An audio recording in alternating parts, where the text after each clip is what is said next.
Y'all keep it down in there. All right.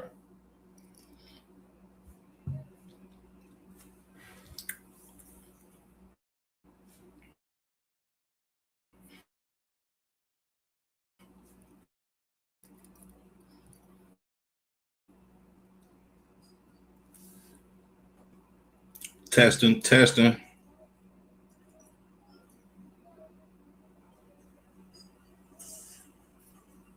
Testing, testing. Okay, crush, we good.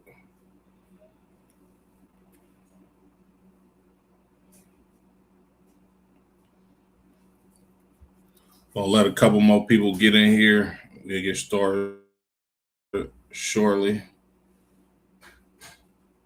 If y'all could put your name, city in the comments. You check into the class. Okay. If y'all got any questions too uh, about questions too.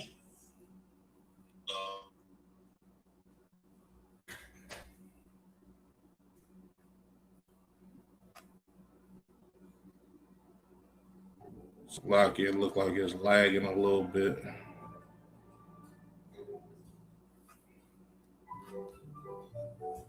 It look like it's lagging a little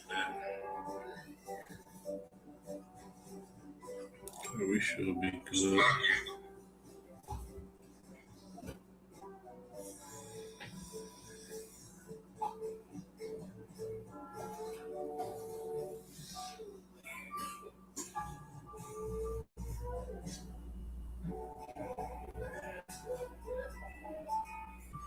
Hey, Shalom, Akamiyah, Yabashim Shabrakata.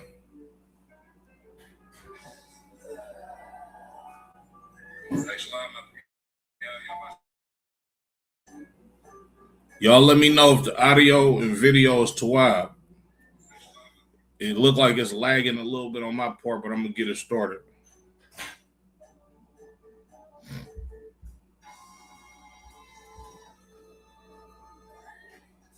Let me see.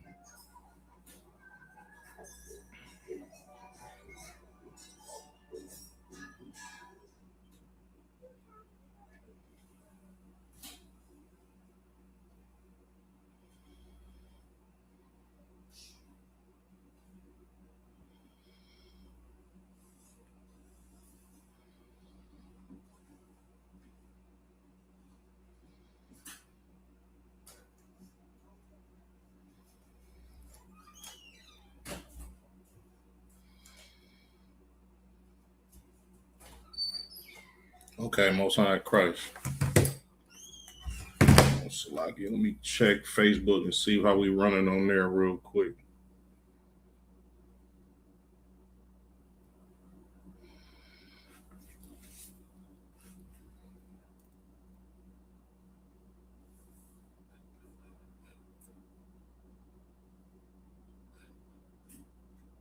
It look like everything up to speed. All right. Shalom Israel. Yah Bashim Al Shabraka Thumb to the brothers. Yahweh Shamar Allah Thun Bashim Al Shah to the sisters. I'm Priest Officer Karan Yah of the IHBK under Commander General Yohana. And welcome to another episode of Criminals of the Caucasus. Now, what I like to do on this series is first and foremost, this is not to glorify any criminal activity. You understand? It's to do the whole opposite. You understand? It's to show blacks, Latinos, and Native American Indians where criminality comes from, where being a criminal comes from. And that's not our culture. That is the so-called white man's culture. You understand? He's the biggest robber, the biggest gangster, the biggest thief. You understand? And then as you're going to see tonight, we're going to get into him being the biggest drug dealer. Not only are we going to talk about the British-China Opium Wars, right, and what happened with that, we also going to talk about a couple of prominent families of America, you understand, Caucasian families that being, who made their fortune off of these opium trades. You understand? Also, I got another special treat for y'all. I'm gonna show y'all some prestigious universities in the United States that were actually endowed with opium money. You understand? But I'm gonna show you that, right?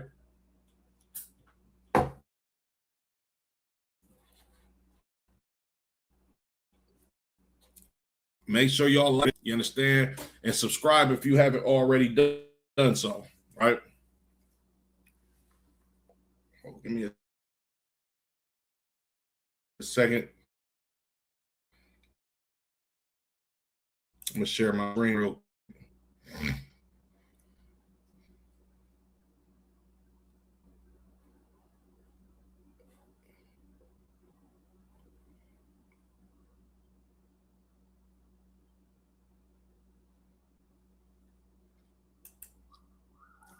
Y'all bear with me. My internet is acting crazy right now, but we gonna rock it out.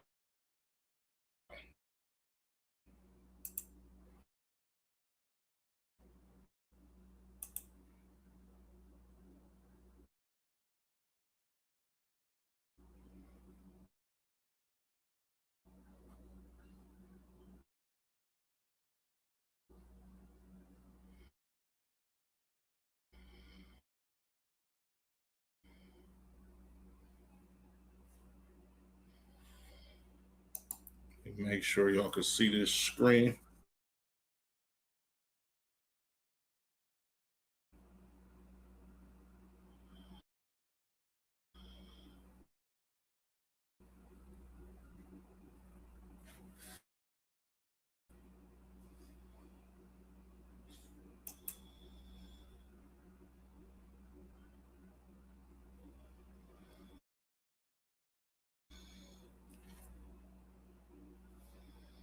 Y'all bear with me, Baba Kasha.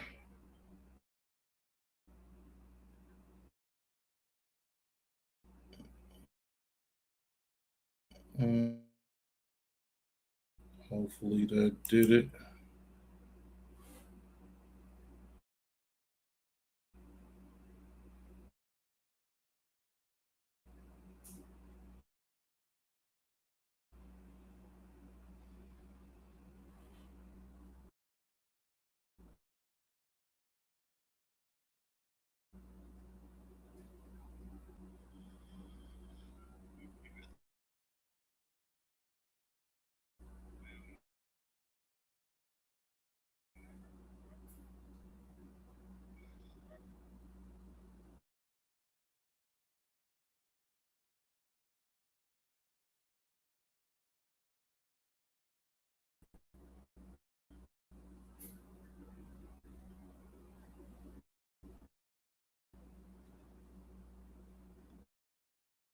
You can hear me out there in the chat. Can y'all put a 1 if y'all can hear my audio?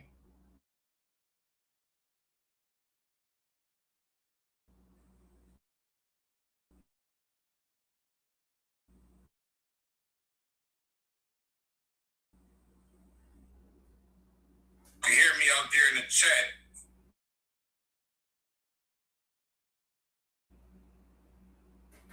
I'm good, Matam Yad.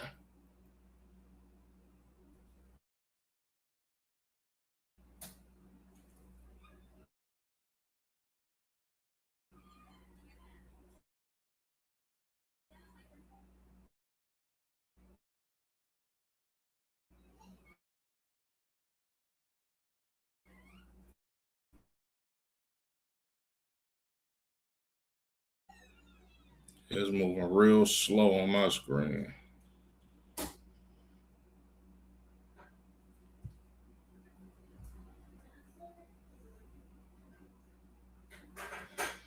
It's lucky.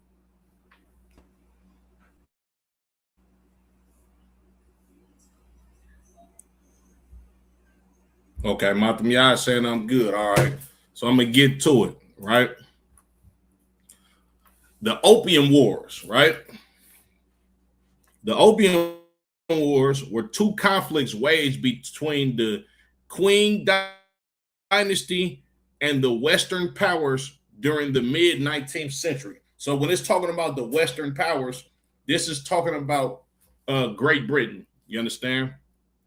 And the Opium Wars, it kind of like kicked off after Great Britain lost control of the United States. You understand? But we're going to get more into it. The first Opium War was fought between 1839 and 1842. To 1842, excuse me, between China and the British Empire. It was triggered by the Queen government's campaign to enforce its prohibition of opium, which included destroying opium stocks owned by British merchants and the British East Indian Company. The British government responded by sending a naval expedition to force the Chinese government to pay reparations and allow the opium trade. Man, look, if the white man ain't the devil, I don't know who the hell is. You understand? The Qing dynasty, right? In order to combat his people, you understand, being destroyed by opium use and addiction, you understand, he outlawed opium, right? Not only did he outlaw the opium, but he destroyed, you understand, opium stocks that was owned by British merchants and them Caucasians that was selling heroin, because that's what opium essentially is. You understand? It's the base of heroin, you understand, and all other opioid products. You understand? But excuse me. And before people get to get in the comments and speaking about stuff that they don't necessarily understand, the British weren't selling opium, you understand, in the sense of people using it for medicine. Nah, they was recreationally smoking opium in China at that time. So the British wanted to conquer the market, you understand, basically trying to get back from the war that they just fought in the United States and lost. You understand? So they came up with a new solution to put money back into the British Empire, and they jumped into the opium trade. You understand? Right? And in them being in the opium trade, the Qing dynasty trying to combat opium addiction, he outlawed opium, right? I don't know who was I'm gonna have to look into who was the head person in charge of the Qing dynasty, but nonetheless, they tried to outlaw opium. You understand? And so they destroyed opium stocks that was owned by these British merchants. So what did the British do? They say the British government responded by sending a naval expedition to force the Chinese government to pay reparations and allow the opium trade. They wanted reparations for all of the dope that the Chinese government destroyed. The white man's the devil that the Bible speaks of.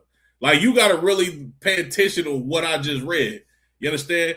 They wanted to be repaid for opium that they wanted to sell to the Chinese people to line their pockets with money and destroy the Chinese population by allowing them to have an outlet to go get opium that they was addicted to.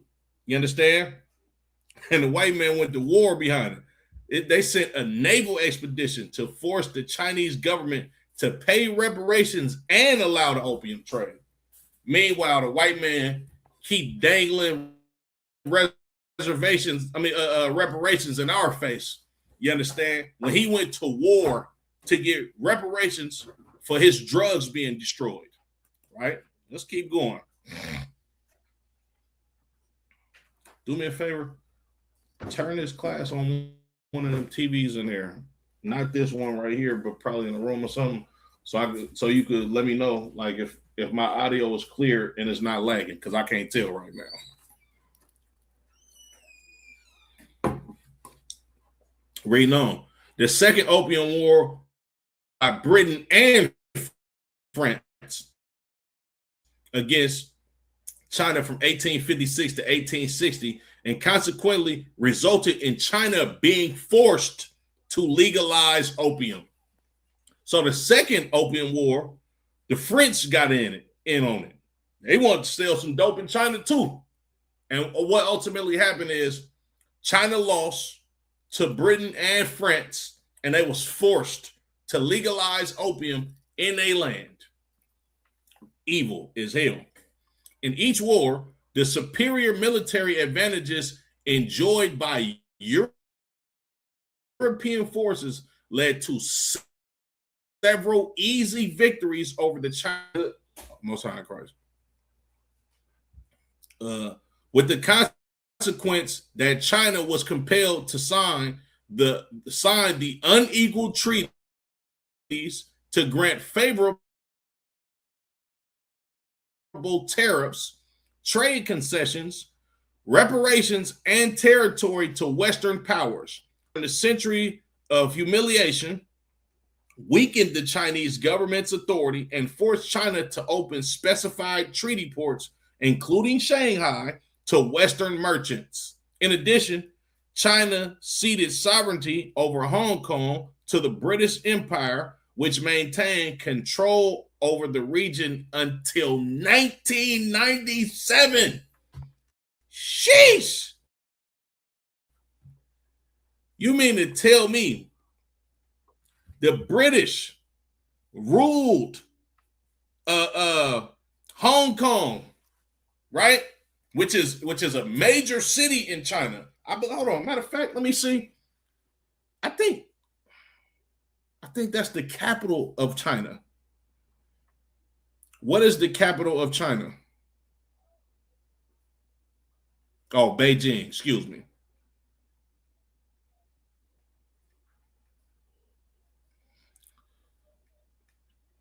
Hong Kong population.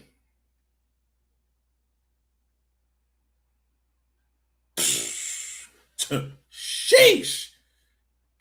It's say by the end of 2025, it's estimated that 7.5 million people lived in Hong Kong. So Hong Kong is essentially, and let me see. Hold on real quick. Beijing population. Damn. Sheesh. Hong Kong is essentially the size of New York. The British owned Hong Kong from about the 1860s to the 1990s. What's that? That's about 130 years. The British owned Hong Kong, right, up until less than 20 years ago. The Opium Wars started during slavery in the United States. You understand me? Like, do y'all hear how diabolical and evil the white man is? Matam Yad, am I good? Let me know.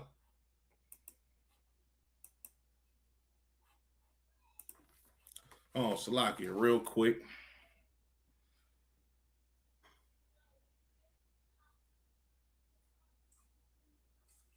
Oh, Salakia, real quick. Testing. Oh, Salakia,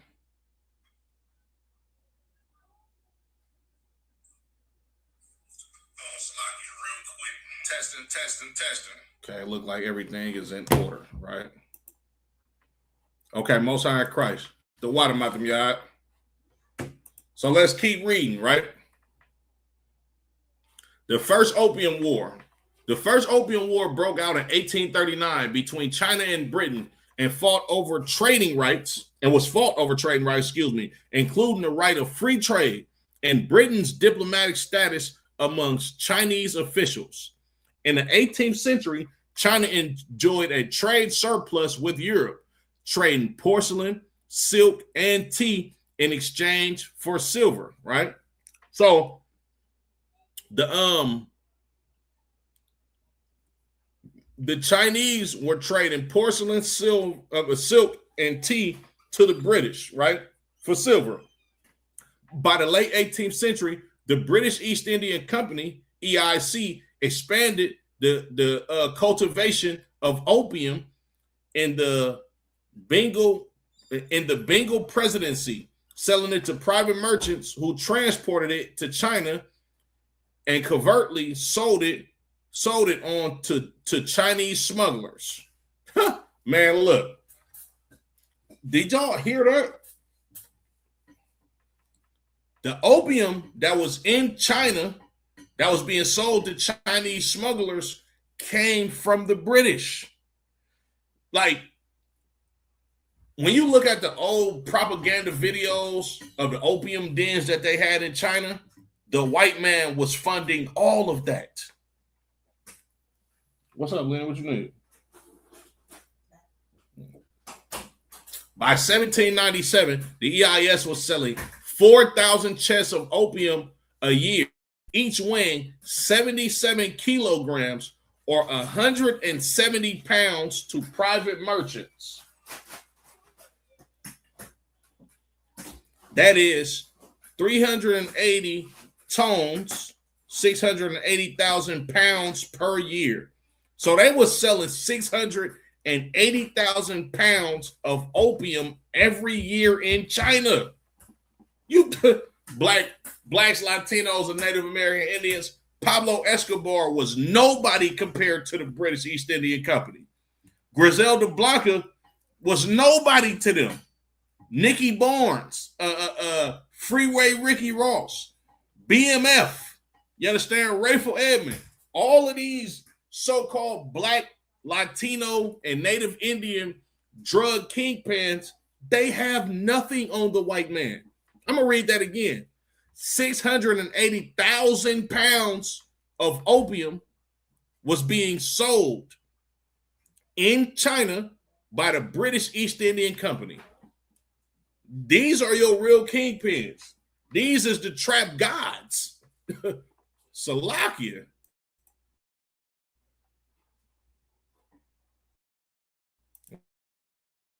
Reading on.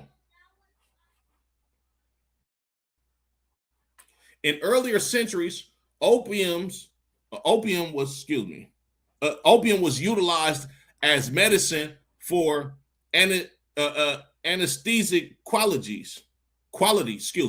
But new Chinese practices of smoking opium recreationally increased demand tremendously and led to smokers developing addictions.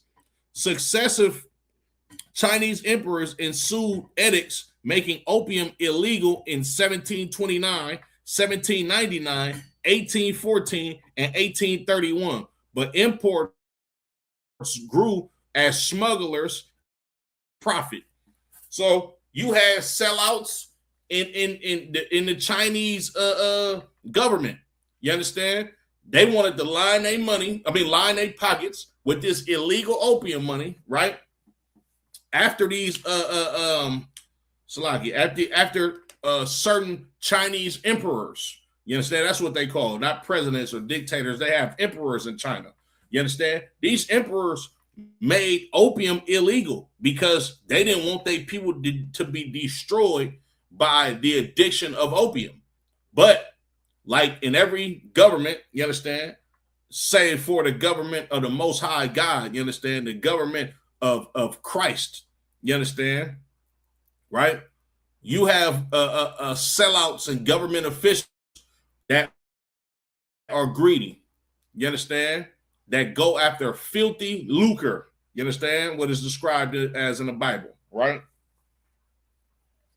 Some American merchants entered the trade by smuggling opium from Turkey into China, including Warren Delano Jr. and Francis Blackwell Forbes. Do them last names sound familiar to y'all?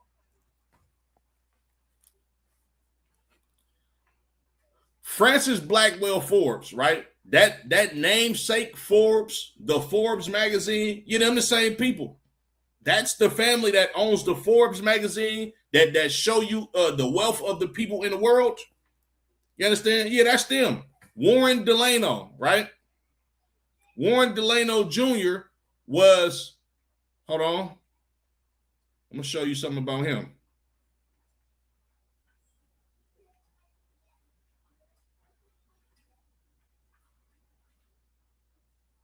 Warren Delano Jr.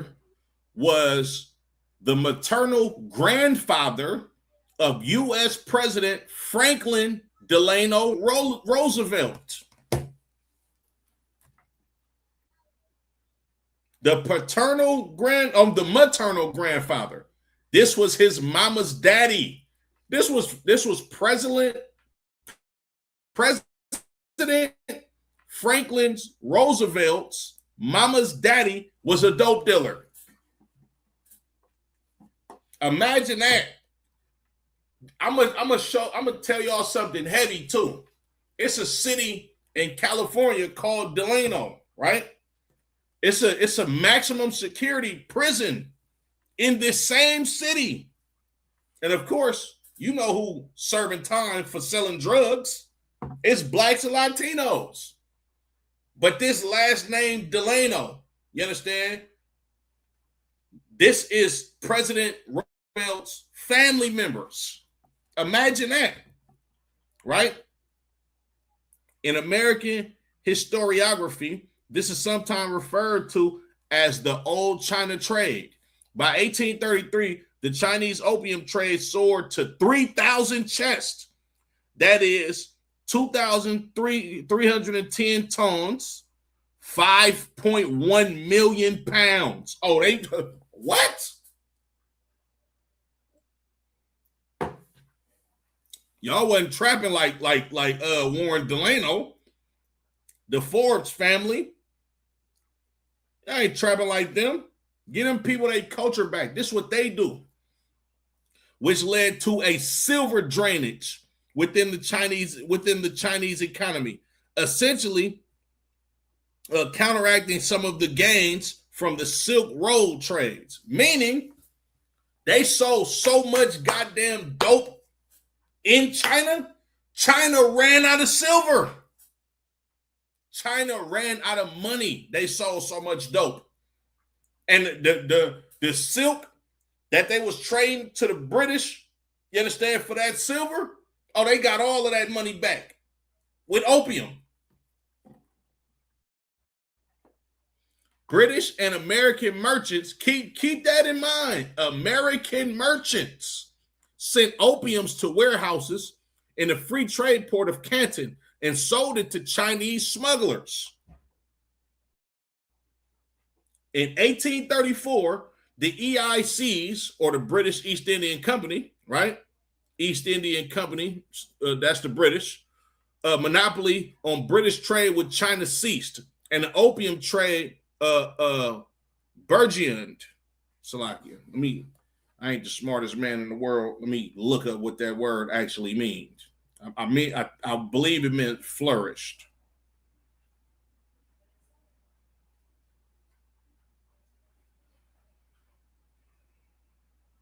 Yeah, right.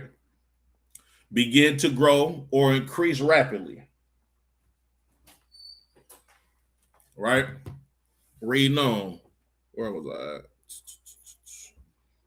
Partly concerned with moral issues of the consumption of opium and partly with the outflow of silver, the Dao Gang Emperor charged Governor General Lin Zhu with ending the trade. In 1839, Lin published in Canton an open letter to Queen Victoria requesting her cooperation in halting the opium trade.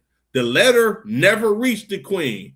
It was later published in the Times as a direct appeal to the British public of their cooperation.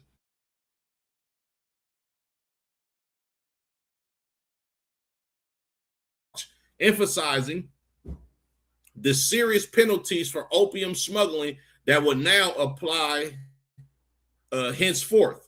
Lin ordered the seizure of all opium in Canton, including that held by foreign governments and trading companies called factories. And the companies prepared to hand over a token amount to placate him. Charles Eliot, chief superintendent of the British trade in China, arrived 3 days after the expiry of Lin's deadline, as Chinese troops enforced a shutdown and blockage of the factories. The standoff ended after Elliot paid for all the opium on credit from the British government, despite lacking official authority to make the purchase, and handed the 20,000 chests with 13,000 tons or 2.9 million pounds over to Lin, who had them destroyed at Human. Elliot then wrote to London advising the use of military force to resolve the dispute with the Chinese government. A small skirmish occurred between British and Chinese warships in Kowloon Estuary on 4 September 1839. Almost a year later, the British government decided in May 1840 to send a military expedition to impose reparations for the financial losses experienced by opium traders in Canton and to guarantee future security for the trade. The British wasn't going for that. They like, y'all destroyed how many tons of opium? Oh, niggas going down. They slid on China. Come on, bro. They slid on China. Slid on China. They like, y'all done destroyed the dope. We can't get no money back from this. This is the same thing that goes on. Like, this is what Commander General Yana was bringing out when you talk about geopolitics. You got to understand what it means to be a drug dealer in order to understand geopolitics. This is geopolitics right here in the 1800s.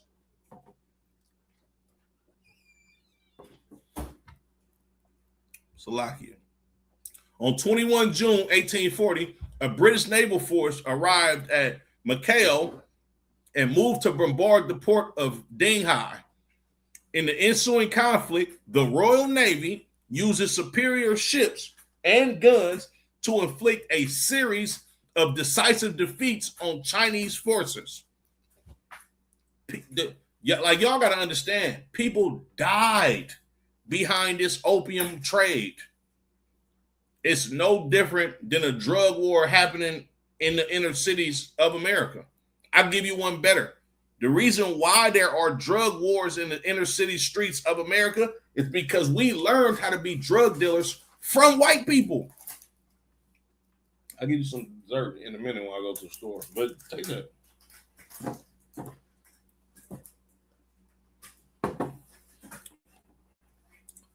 The war was concluded by the Treaty of Nanjing in 1842, the first of the unequal treaties between China and Western powers. We know all about unequal treaties with these damn devils. You understand? Before these unequal treaties in the 1800s, our Native American brothers and sisters signed unequal treaties with these so-called settlers, these conquistadors, these conquerors, and they broke every last one of them. The treaty ceded the Hong Kong island and surrounding smaller islands to Britain and established 5 cities as treaty ports open to Western traders: Shanghai, Canton, Ningbo, Fuzhou, and Xingmen, or Amoy. The treaty also stipulated that China would pay a $21 million payment to Britain as reparations for destroyed opium, with $6 million to be paid immediately and the rest through specified installments thereafter. Another treaty the following year gave most favored nation status to Britain and added provisions for British Slovakia.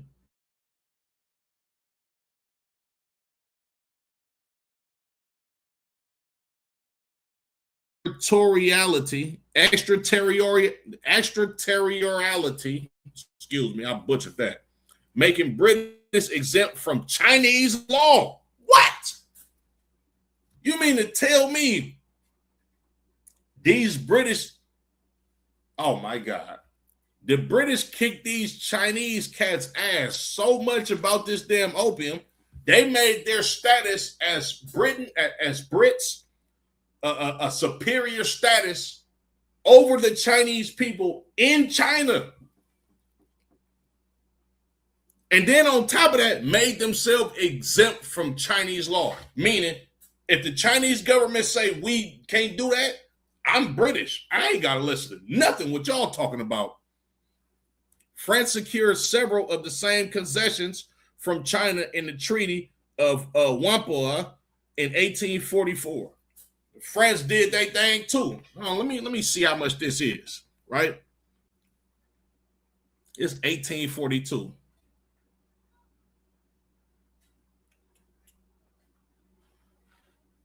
How much is 21 million in 1842 worth today?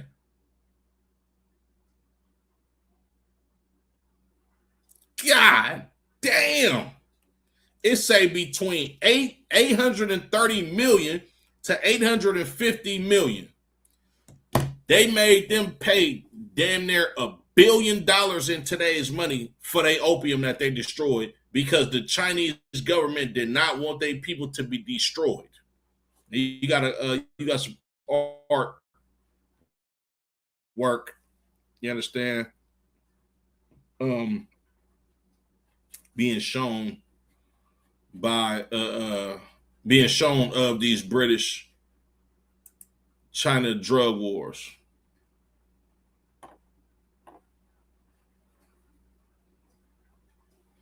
Hey, Madam Yad, I'm not sure. Look, you might be right about Afghanistan having the largest poppy fields, right? But you got to understand, right? This is the British East Indian Company. You understand? East India is damn near by Afghanistan, and a lot of the people that are from Afghanistan are of East Indian descent. Those are Elamites. You understand? But the British, they already smashed on India way before this. That's why you have the British East Indian Company. They already had their feet planted in East India. That's why when you look at the East Indians today, and it's been like this for a long time, let me see. What is the national language of India?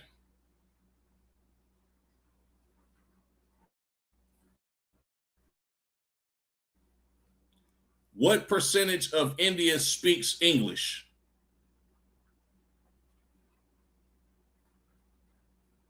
Let's say about 10 to 19% of people speak English. But when you look at India, a lot of them Indians, they speak English over there in India because the British already smashed on them centuries ago.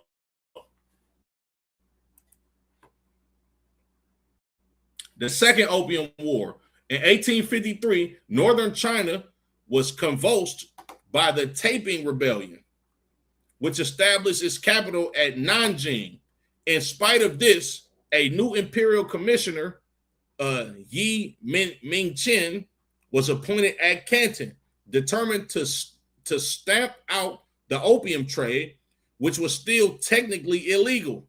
In 1856, he seized the Arrow, a ship claiming British registration, and threw its crew into chains. Sir John Boring, governor of British Hong Kong, called up Rear Admiral Sir Michael Seymour's East Indies and Chinese station fleet, which on 23 October bombarded and captured the Pearl River forts on the approach to Canton and proceeded to bombard Canton itself, but had insignificant forces to take and hold the city. On 15 December, during a riot in Canton, European commercial properties were set on fire, and Bowring appealed for military intervention. The execution of a French missionary inspired support from France. The United States and Russia, the United States, and France helped Britain to fight these goddamn Chinese to be able to sell dope in their land. Imagine that. Britain and France now sought greater concessions from China, including the legalization of the opium trade, expanding of the transportation of laborers, pejoratively called coolies, to European colonies, opening all China to British and French citizens and exempting foreign imports from internal transit duties. The war resulted in 1858 Treaty of Teeston or Tianjin, in which the Chinese government agreed to pay reparations for the expenses of the recent conflict, open a second group of 10 ports to European commerce, legalize the opium trade, and grant foreign traders and missionary rights to travel within China. Boy, these British was kicking them Chinese ass. Excuse my French. Salaki, Madabar, Yabashim Shabrakata, sir. Bro, these British was kicking these goddamn Chinese ass. The Chinese was basically like, look, man, they slaughtering us. Let them sell a dope, or we ain't even gonna have a people.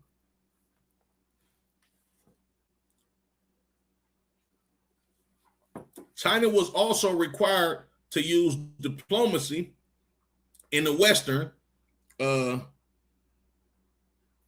egalitarian style instead of their normal way of conducting business with lesser states through a tribute system. This treaty led to the era in Chinese history known as the Century of Humiliation. Sheesh. They called it the Century of Humiliation.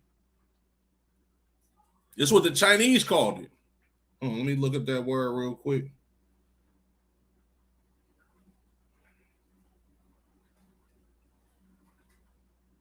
Egalitarian, relating to or believing in the principle that all people are equal and deserve equal rights and opportunities. The white man is the goddamn devil that the Bible speaks of, man. Salakia.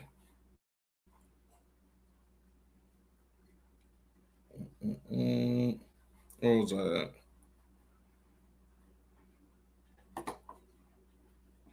This term refers to China's loss of control of many territories to its enemies after being forced into treaties which they considered unfair.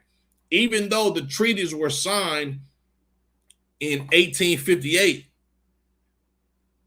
there was still Chinese resistance to its principles, including the residence of foreign ambassadors in Beijing. The British continued to attack the Chinese. After a second phase of fighting, which included the sack of the old Summer Palace and the occupation of the Forbidden City Palace complex in Beijing, the treaty was confirmed by the Convention of Peking in 1860. Oh man, they kicked them boys ass about that opium, and they held on to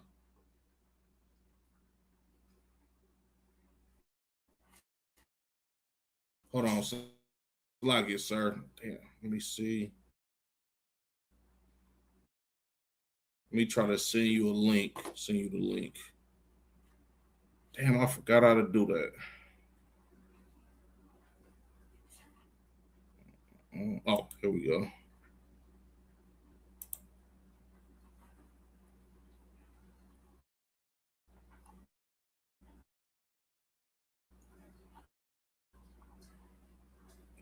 Yep, I threw the link in there right now, sir. Click the link and tap in with me, my lord.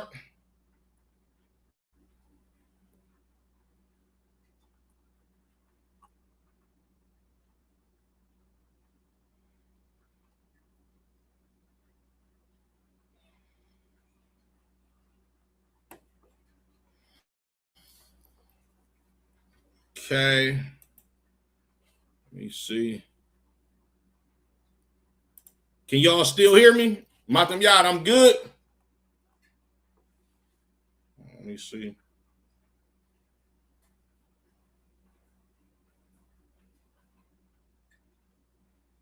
Okay, look like I'm still good. I'm gonna share my screen with y'all real quick. Right?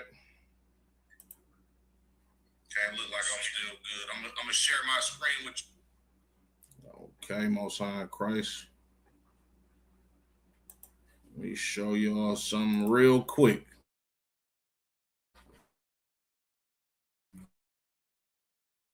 Right?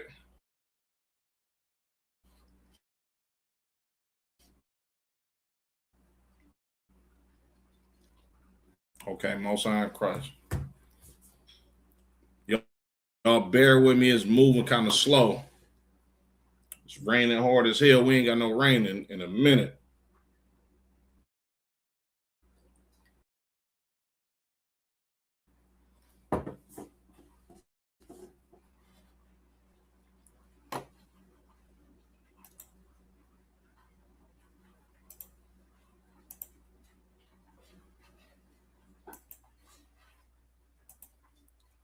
Okay.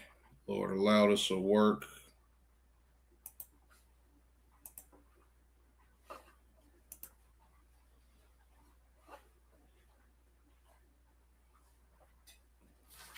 Okay. Most High Christ. Right. So now, y'all looking at a quick Google search, right? Prominent families, right? Prominent families who made their fortunes from the opium trade.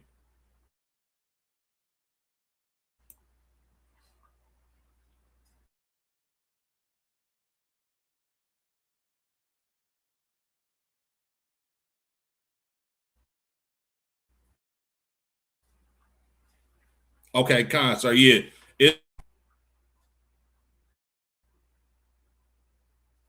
Okay, Most High Christ. So now, it says several prominent 19th century families, particularly within the Boston Brahmin class in the United States and various British trading houses, amassed significant fortunes by participating in or financing the illegal opium trade with China.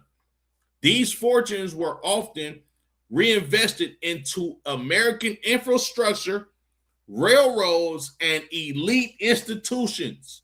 Below are the most prominent families and firms identified as having made their fortunes from the opium trade. Now, watch this,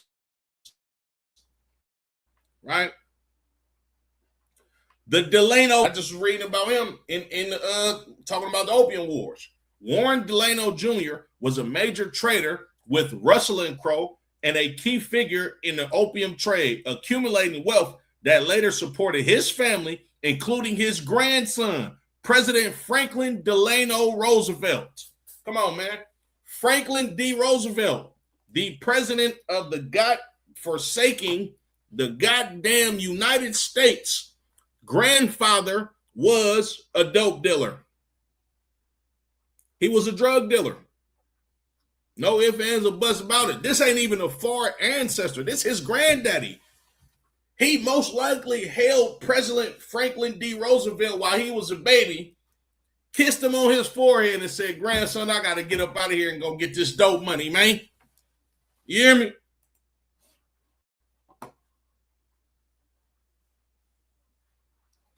Hey, Matam Yad. Matam Yad says Salakia. Isn't the Jewish man the prominent opium kings? You absolutely correct. You understand? As a matter of fact, hold on. I'm sure. Oh, hold on. Hold on.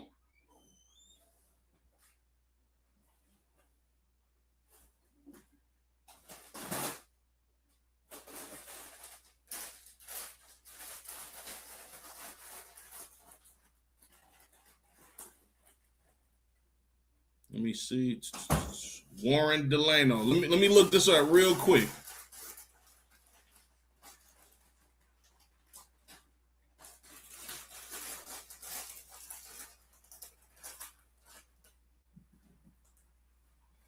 What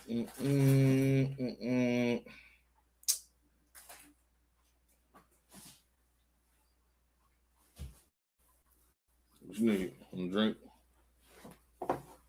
Water.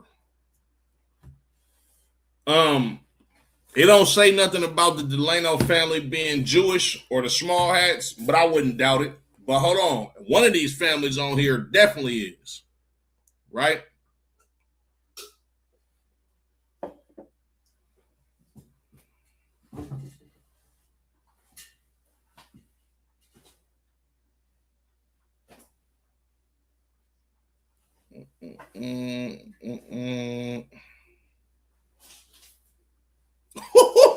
Matam Yai.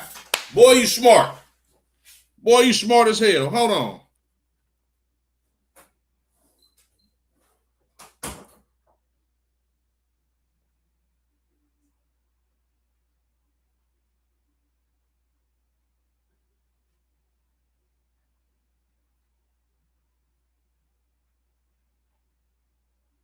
Let me see.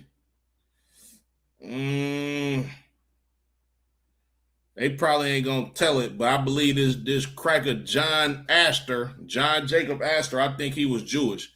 And I think this nigga died on the Titanic, but I'm gonna keep reading, right? The Forbes family, John Murray Forbes and Robert Bennett Forbes, built their fortune in the 1830s and 1840s through Perkins & Co. and Russell & Co. Their wealth later fueled investments in railroads. Yeah, the railroads in the United States, dope money. Yes. Matam Yad. Hold on. Hey, Matam Yad, you absolutely correct. Like the OxyContin families. Go look back at this series and go watch the episode. I believe it was probably like the 10th or some episode. But go to ISUBK Sacramento and go to the Criminals of the Caucasus playlist. I did a whole class. It's the Sackler family. And yes, they was Jewish, Matam Yad. They absolutely were Jewish. And they invented OxyContin, right? Which is, they legalized selling heroin in America after it was outlawed. But yeah, you right, Matam Yad. You understand? And them too. I'm going to show you that in a second. Hold on, I'm jumping the gun. Salakia. Right? So we got the Forbes family, right? The Delano family, which is Franklin D. Roosevelt or Franklin Delano Roosevelt, right? The Perkins family, Thomas Handicid Perkins was a prominent Boston merchant who smuggled Turkish opium into China to fund investments in railroads. God damn. Let's keep going. The Astor family, John Jacob Astor, considered America's first multi-millionaire, entered the opium trade in 1816 by purchasing 10 tons. Man, you niggas bought a kilo? Yeah, he bought 10 tons. Let them people have their culture back, bro. We ain't to be drug dealers. That's against the Lord. It's by purchasing 10 tons of Turkish opium to smuggle into Canton, diversifying his fortune from the fur trade. He was selling furs at first. He was going out there smoking animals. You understand? Getting their furs. He like, yeah, this ain't doing it. I ain't getting no money. He starts selling dope. Salakia. The Russell family. Samuel Russell founded Russell & Co. in 1824, which became the largest American trading house in China, specializing in the opium trade. Other Boston families, the Cabots, Cushings, notably John Perkins Cushing, Wells, Lowell's, Peabody's, Coolidge's, and Santonstalls were all involved in shipping and trading opium. Come on, man. And then a lot of these families intermarried with each other, right? Prominent firms and partnerships. Russell & Co. This was the most important American opium dealer in China, which absorbed Perkins & Co. and employed many of the figures listed above. Jardine Matheson & Co., a dominant British firm called Indochina Traders that made vast fortunes from the opium trade. Dent & Co., a major British competitor to Jardine Matheson & Co. in the opium trade. The wealth generated by these families was used to build infrastructure, railroads, and steamships, institutions, Massachusetts General Hospital, McLean Hospital, and the Boston Athenaeum, universities, contributions to Princeton universities, and others. I'm going to show you some more universities. Hold on, real quick. Hey, Shalom, Yabashim, Al-Shabrakatah, Izarwan. They had a lawsuit for getting people addicted to painkillers. Right. Hey, Matam Yad. You talking about the Sackler family, right? They had a lawsuit and none of them niggas went to jail. None of them went to jail. What was their company called? Purdue Pharma. Throw out a bag. Purdue Pharma. That was their company. None of them niggas went to jail. Hey, Shalom, sis. Y'all Shamal Lataba, Shemal Shad, the water for tapping in. Y'all probably got on a little bit late. If y'all want to go back and check out the class, there's some heavy information on here. But yeah, you right. Nigga. Hold on. Watch this, Matam Yad.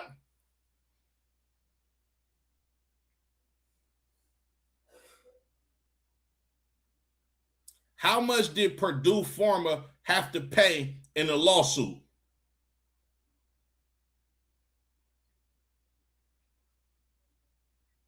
It says, as of late 2025, Purdue Pharma and the Sackler families, the owner of the company, reached and finalized a court-approved bankruptcy settlement requiring them to pay more than $7.4 billion of their role in the U.S. opioid crisis.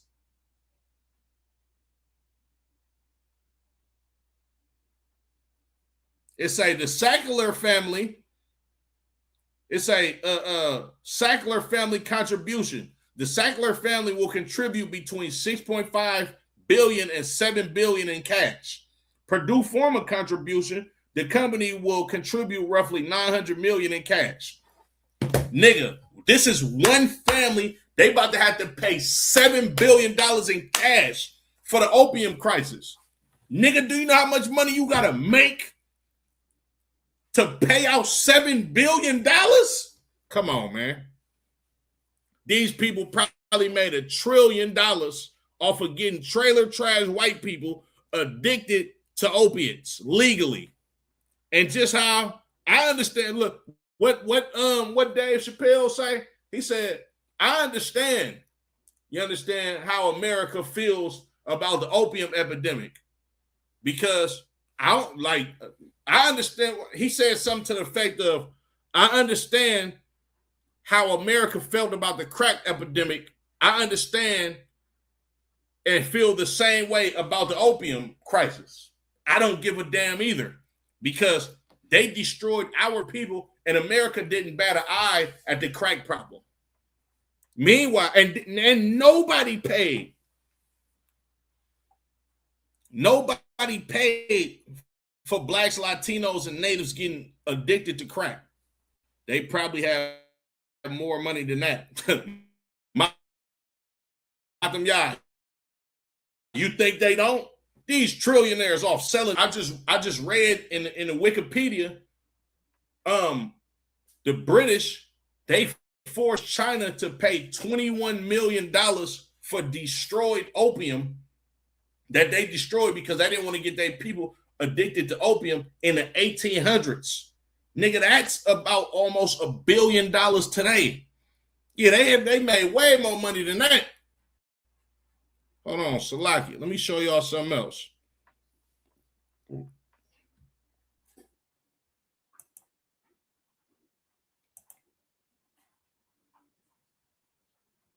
Here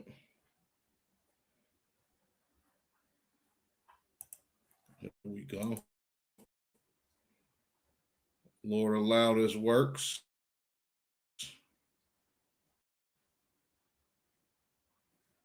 Y'all bear with me, Baba Kasha. Most High in Christ. Let me see if it's on the screen. Hold on, y'all. Give me a second. It's lagging on my end. We're going to try to get it going. Way more money than that. Trust me. They have to pay $7 billion for their contributions in America being addicted to opiates. They got to pay for that. Nobody went to jail.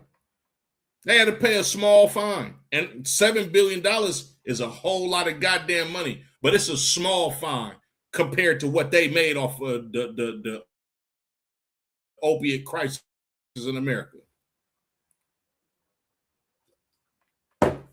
Man, what's that movie called? Is it called Painkiller?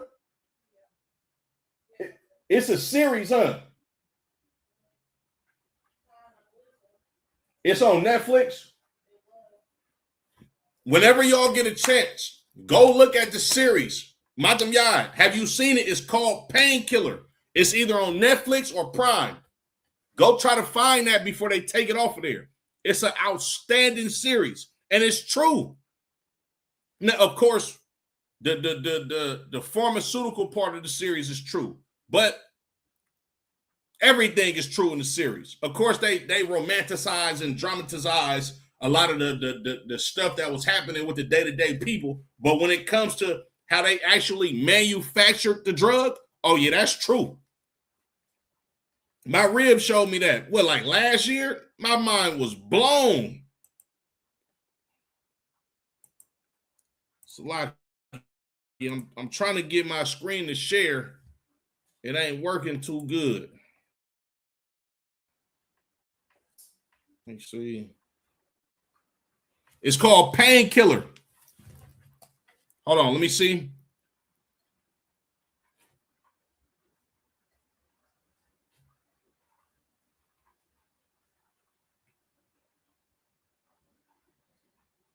Yep, it's on Netflix.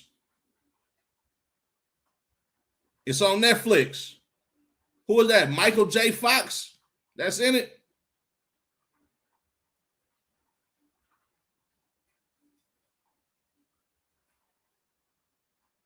Matthew Broderick. He played Richard Sackler.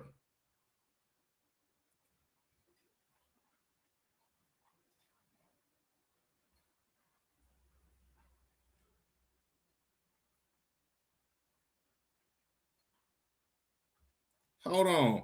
Matthew Broderick is not a documentary. It's a series, Matam Yad.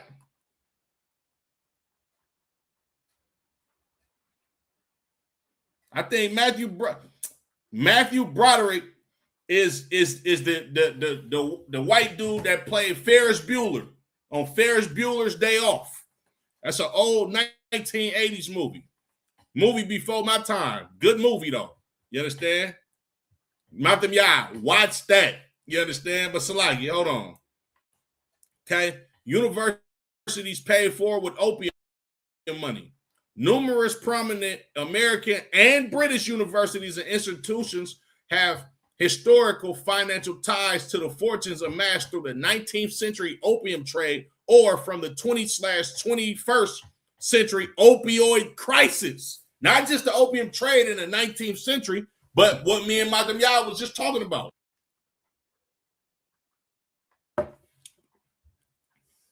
In the 19th century, Boston-based merchant families known as the Balkan Brahmins, made immense fortunes by illegally smuggling Turkish opium into China. These families include the Cabots, Cushings, Weld, Delanos, ancestors of Franklin D. Roosevelt. That ain't no goddamn ancestor. That's that nigga grandfather.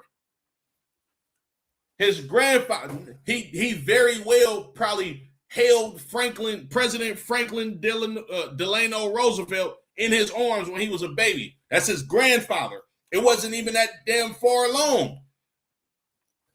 And Forbes. The profits from this trade was subsequently used to fund major institutions and universities, primarily in New England. Universities with historical links to these fortunes include Harvard University. The Cabot and Forbes families, deeply embedded in the Harvard hierarchy, were heavily involved in the opium trade. Harvard's academic endowment and campus facilities have historical ties to these fortunes, meaning they sold opium and funded money to put Harvard together. Yale University. William Huntington Russell, a cousin of opium trader Samuel Russell, co-founder the Skull and Bones Society at Yale, which was built with capital from the Russell and Crowe opium trade. Skull and Bones. That's a secret society of a fraternity at upscale Yale University. You got people like both President Bushes, I believe. Clinton, hold on.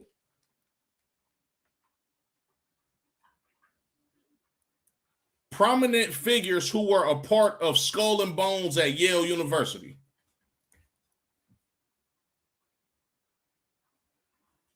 William Howard Taft, George H.W. Bush, George W. Bush, John Kerry, Prescott Bush, McGeorge Bundy, and W. Avell Harriman. Oh, man. Wow. Frederick W. Smith, the founder of FedEx, was a part of Skull and Bones.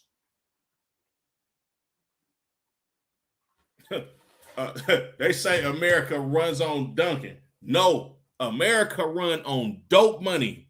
Brown University is another university where the Brahmin class who benefited from opium profits often received their education. Columbia University. Historical research, such as a project by students on the Columbia University and slavery website, has explored the universities connected to the opium trade through figures like Joseph Coolidge IV, Warren Delano Jr., President Franklin Delano Roosevelt's grandfather, who were partners in opium trading firms. Other institutions founded or significantly funded by these merchants include Massachusetts General Hospital, McLean Hospital, the Bolton Athenaeum, Perkins School for Blind, Boston Museum of Fine Arts. Matam Yai, you see this? Hold on, Matam Yai.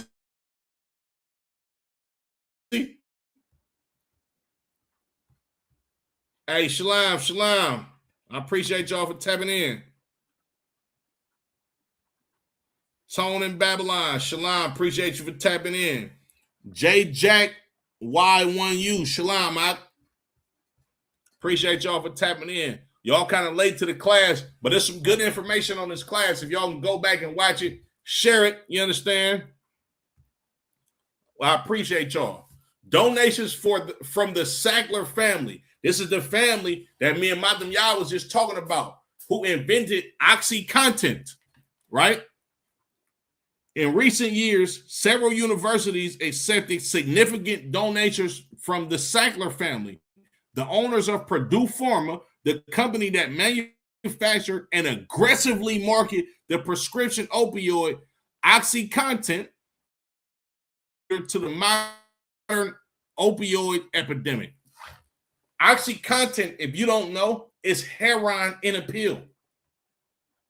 Major university beneficiaries of the Sackler family's foundations included Cornell University, Columbia University, Rockefeller University, University of Oxford in the UK, Imperial College London in the UK, McGill University in Canada.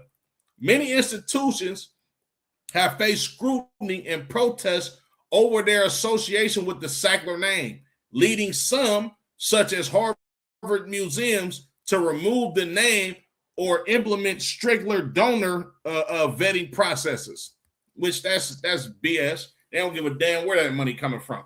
They know the white aristocrats of America come from families of crooks. America's wealth come from slavery, you understand, rape, rob, murder, extortion, and drug dealing. The Sackler family and Purdue Pharma have reached multi-billion-dollar settlements and lawsuits relating to the opiate crisis. Right. Mafia shit. You're right, Mata. The white man is the mob. I remember watching a documentary where supposedly Skull and Bones have the head of Pancho Villa. Not sure. What? For real? I ain't know that, Mata. They probably do, though. I wouldn't doubt it. I would not doubt it. You understand?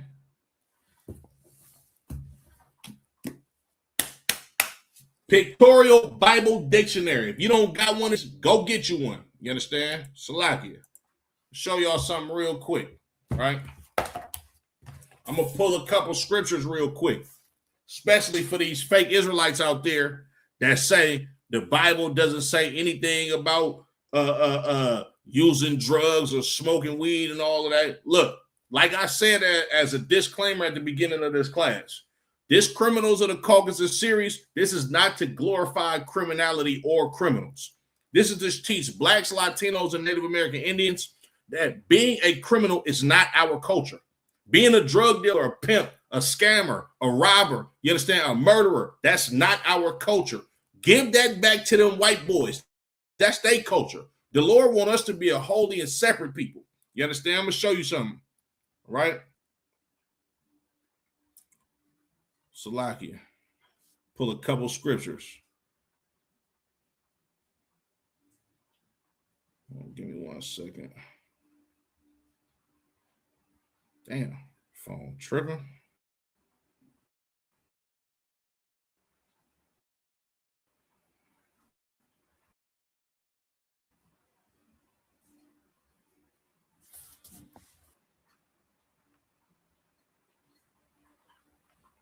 And it reads, it's the book of Exodus, chapter 22 and verse 18. Thou shalt not suffer a witch to live. You understand? Over and over and over and over again in the laws of the Bible, the Lord prohibits us to indulge in witchcraft, sorcery, dealing with people that have familiar spirits. You understand? I'm going to show you exactly what that means according to the definition of the words that you read in the Bible. You understand? When you hear fake, Slagia, if I may, at what point does pharmaceuticals become a sin? That's an excellent question, Matamiyad. When you using pharmaceuticals and ain't nothing wrong with you, that's when it becomes a sin. When you not prescribed this by a doctor and you using it to get high, that's what makes it a sin. You understand? Now, of course, you might have an operation, right? You might have an operation to where they operate on your leg. You understand? And they might prescribe you with oxycodone or some type of opiate in a small dose, you understand, in order to relieve some of your pain. And then they give it to you they give you a certain time frame that you can use this medicine. So you're not just using it to get high. You understand, right? So when you go into using pharmaceuticals outside of ailments, right? That's when it becomes a sin. When you start using opium, opiates, you understand, and all of these different types of drugs to get high, that's what makes it a sin. But if a doctor prescribes you something that is for the benefit of your health, then it's not a sin. Unless you start abusing it and started using it recreationally, that's what makes it a sin. America is founded on their witchcraft practices. Nah, you absolutely correct. You correct, Tone in Babylon. You absolutely right. But let me show y'all something. In this Zondervan's Pictorial Bible Dictionary, right? We're going to look up this word witch, right? Witch. A woman in early England, also a man in league with evil spirits, right? To practice sorcery, right?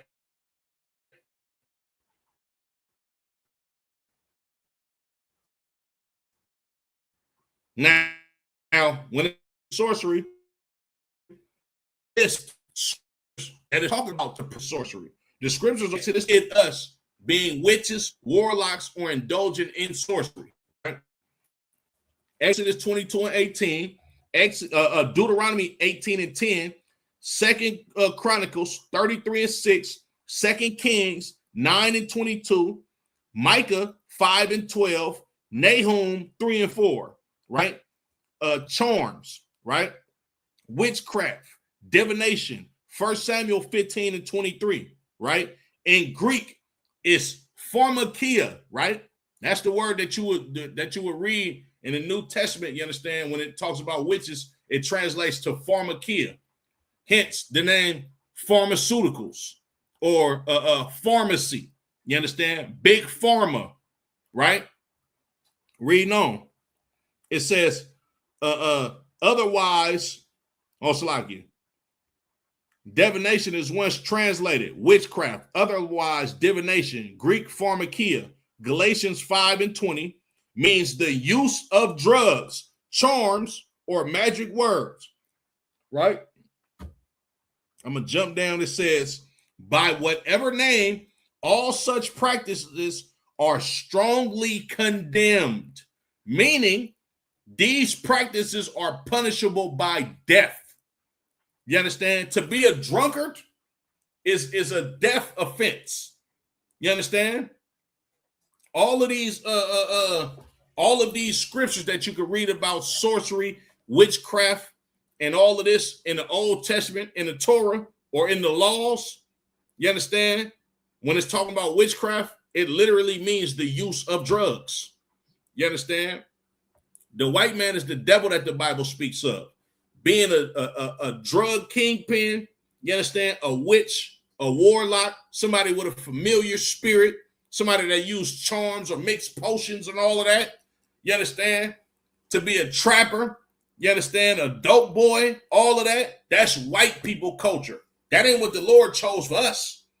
Let them people get high and destroy their own goddamn brothers and sisters. Us as the children of Israel, we are forbidden to do any of that. I got one more scripture for y'all, and I'm going to go ahead and end it. This is the book of Proverbs, chapter 3 and verse 31. Envy thou not the oppressor, and choose none of his ways. Don't be envious of how your oppressor amassed his fame, fortune, wealth. He did it all with iniquity, sin. You understand? Everything that the Lord don't want us to do, that's how the oppressor got his way throughout. You understand? The Lord say, don't be envious of that.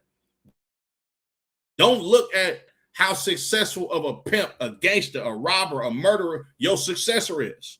You understand? Because we are not going to be successful. We're not going to be successful like the oppressor and all of them illegal endeavors. You understand? Salakia, can't explain again exactly what a drunkard really is, Baba Kashan. Okay, a drunkard is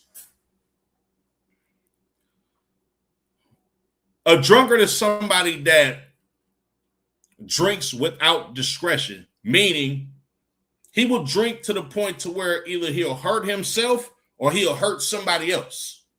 And it's not just once in a while. This is a reoccurring thing. To be a drunkard is your character or what type of person that you are. This is what you do. Just like to be a witch or a warlock, that's how they live. A person that's a drunkard is always drunk. He gonna get drunk. If it's 7 days in a week, he gonna get drunk 6 to 7 days a week. You understand? That's all he does is drink till he piss on himself. He can't get nothing done. You understand? And he drinks himself to an early goddamn grave. That's what it means to be a drunkard. Somebody that drinks without discretion, that will either hurt themselves or hurt somebody else. If that answered your question, Matam Yah. That being said, I'm going to go ahead and end it. Yahweh Shem Al Shah Brak a thumb to the brothers. Yahweh Shamar a thumb by Shem Al Shah to the sisters. Hold on, Salakia.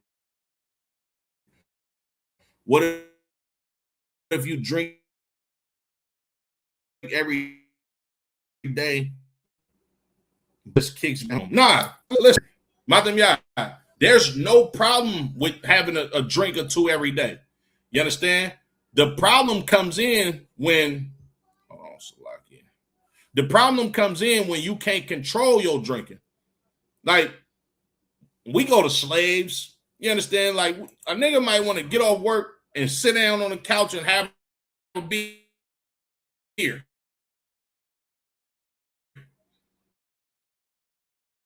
Or go out and go have a beer. And a nigga might watch some TV. Nothing wrong with that, Matam Yah. But it becomes a problem when a brother is excessively drinking every day. You know what I'm saying? I hope that answered your question, brother.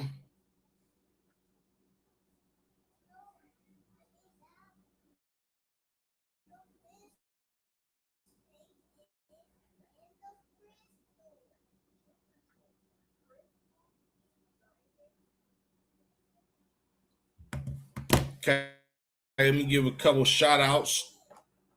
Understand? Big shout out to my brother Matam Yah. Big shout out to Officer 5000 Matabar, the water for tapping in, my lord. I appreciate you.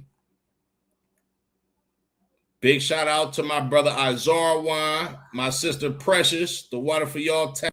I can't see the rest of the comments. Hold on. Tone in Babylon, I appreciate you, brother. J Jack Y1U, appreciate it, brother.